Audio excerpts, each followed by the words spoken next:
রাস্তাটা কি অবস্থা, একবারে সব উঠে শেষ।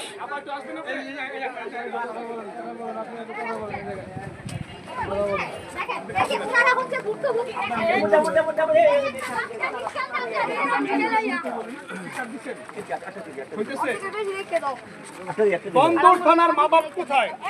বন্দর থানা কি কোনো মা বাপ নাই এখন? আমি বলতে চাই, আমি এখন লাইভে যুক্ত আছি। লাইভে কি আমার লোক দেখতেছে? কয়জন দেখতেছে? উপরে দেখা যায়। আমি জয়েন দেয়নি, একটু দেখি তো। হ্যাঁ ঠিক আছে, ঠিক আছে, লাইভ চলতেছে। জয়েন আমি বলতে চাই, বন্দর থানার মা বাপ তারা কোথায়? আমি লাইভে যুক্ত আছি এখন নবীগঞ্জ রেল লাইনে টিউশনি গার্ডেনের পাশেই। এমন একটা অবস্থা, রাস্তা টোটালি বন্ধ। এইভাবে চলতেছে প্রায় দীর্ঘদিন প্রতিদিন গাড়ি উল্টে যেতেছে, গাড়ি উল্টে পড়তেছে।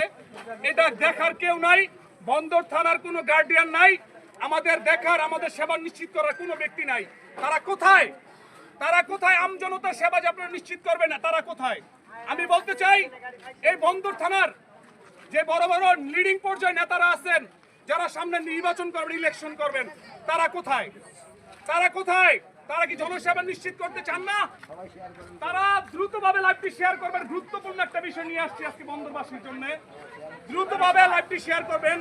কথা হচ্ছে, বন্দর থানার গার্ডিয়ানদের আমি আজকে খুঁজতেছি, যারা সামনে নির্বাচনী প্রচারণায় আছেন, তারা তো আমাদের সেবা নিশ্চিত করতে চান। ভাই কথা বলতে দেন, আমি একটু কথা বলি।